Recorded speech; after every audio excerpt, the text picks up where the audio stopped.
Martine Delaleuf, bonjour. Martine Delaleuf, ancienne présidente des artistes français et actuelle présidente de la section architecture.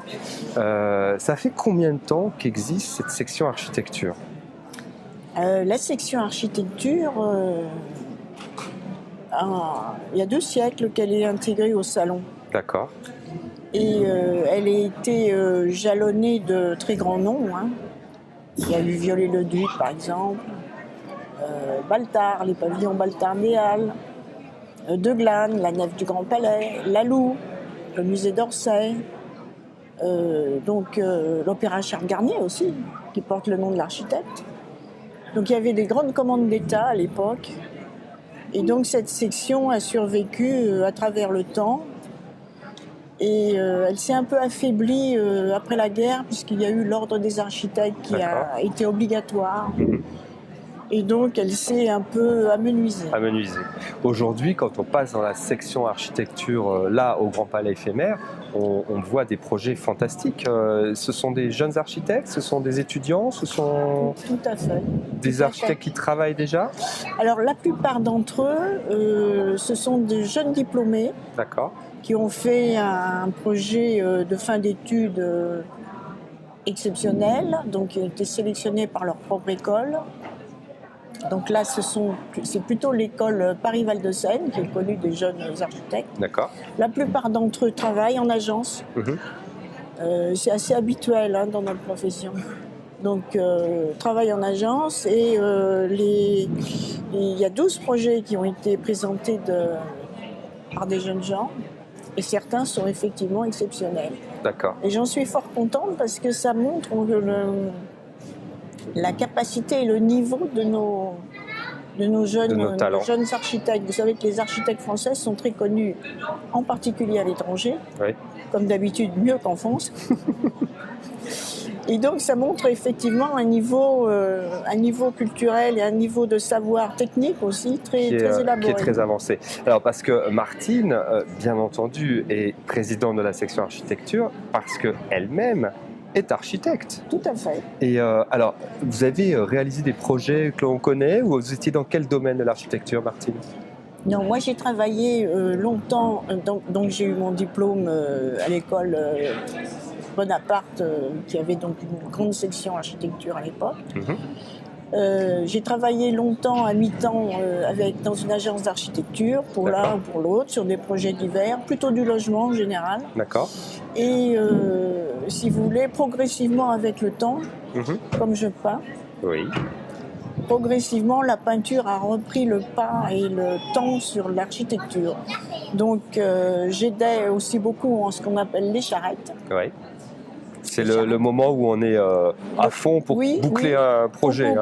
C'est vraiment un terme d'architecte. 2 jours, de nuit. Oui, alors je vais vous expliquer la charrette. En fait, quand on était à l'école des Beaux-Arts, et quand il y avait des projets à rendre ou des grands concours d'architecture, les gardiens de l'école passaient avec une charrette pour récupérer les panneaux. Ça vient de là. Les grands panneaux où étaient établis des projets, ils passaient avec une charrette. Et quand on criait charrette, ça veut dire que c'était vraiment le dernier moment, ils arrivaient. D'accord, ok. Je connaissais pas le terme. Et donc, vous parlez aussi de peinture parce que Martine est peintre. Oui, je peins toujours et j'ai donc une œuvre très régulièrement aux artistes français depuis fort longtemps maintenant. Oui. Et vous avez été médaillée, j'imagine. Oui, et donc j'ai été médaillée progressivement et effectivement c'est quand même ma passion première. Mais j'ai gardé quand même une partie de mes préférences et de mon amour pour l'architecture. Alors, je vais revenir quand même sur votre rôle de présidente de la section architecture. Et en tant que président de la section architecture, on a eu le vernissage hier soir avec quasiment 9000 personnes, je crois 8000 et des poussières. Qu'est-ce que vous en avez pensé ? Très, très, très heureux. Oui. Très heureux qu'il y ait autant de monde, d'autant plus que c'était un endroit différent qui nous a obligés à travailler différemment et à remettre tout en cause, en quelque sorte. Il y a eu, comme tout le monde le sait, les problèmes sanitaires qui pouvaient empêcher les gens de venir. D'ailleurs, un certain nombre d'artistes n'ont pas pu venir, les étrangers en particulier. Et moi, j'étais absolument ravie de voir autant de monde. Et puis, la section architecture s'est remplie de beaucoup de jeunes gens, des gens des agences d'architectes aussi, puisque les jeunes gens travaillaient souvent. Il y avait l'une de nos exposantes et stagiaire chez Villemotte qui a construit le Grand Palais éphémère. Donc, des gens de l'agence Villemotte sont venus. Chartny d'Alix aussi, enfin je veux dire des noms qui sont connus dans la profession. Quelques ambassadeurs, bizarrement, oui. Puisque l'une était brésilienne, l'autre tchèque, enfin bref, donc les ambassadeurs se sont déplacés aussi. Fantastique. Donc pour nous c'était très bien. Et alors vous les sélectionnez comment, les architectes qui exposent au Grand Palais? Alors en général, par exemple là dans le cas présent de cette année, comme ce sont des jeunes gens qui sont déjà présélectionnés en quelque sorte, c'est des gens qui ont passé leur diplôme, donc pour leur diplôme, c'est le projet de fin d'études. Et ceux qu'on nous présente ici sont déjà sélectionnés par les enseignants de l'école. Donc on ne refait pas une sélection sur celle des enseignants. On est d'accord. Par contre, il y aura un jury où on pourra distribuer quelques récompenses comme les médailles. Fantastique. Et le jury a lieu jeudi prochain. Jeudi prochain. Bon, on se reverra d'ici là. Alors, tiens, une dernière question en termes d'architecture. Vous en pensez quoi de ce Grand Palais éphémère ?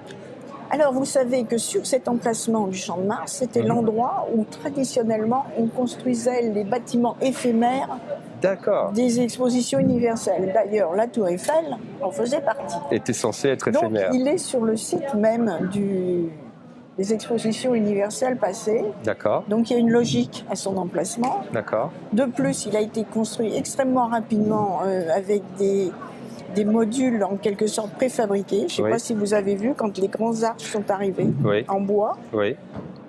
C'était très spectaculaire. Ça a été monté un peu comme un mécano. D'accord. Et donc je trouve que pour un bâtiment éphémère, il est particulièrement réussi. De plus, il a essayé de garder la structure supérieure du Grand Palais d'origine, en croix, avec la forme de la voûte. Donc moi, personnellement, je trouve que c'est plutôt une réussite. Une réussite. Moi aussi, et je crois que tous les visiteurs d'ailleurs viennent aussi pour voir le Grand Palais éphémère, en plus de nous voir aux artistes français. Et puis ce qui nous change beaucoup aussi, c'est que tout est neuf, alors que dans le Grand Palais, nous étions habitués à naviguer dans les coins, les recoins. Bien sûr, il y avait la nef, mais il y avait tous les toiles d'araignée, tous les espaces alentours qui étaient effectivement nécessitaient restauration. On retrouvera le Grand Palais en 2024, a priori. Il sera aussi tout neuf, tout beau, tout rénové. Exactement. Eh ben, merci beaucoup Martine Delaleuf et à très bientôt. Merci. Au revoir. Pour cette interview. Merci.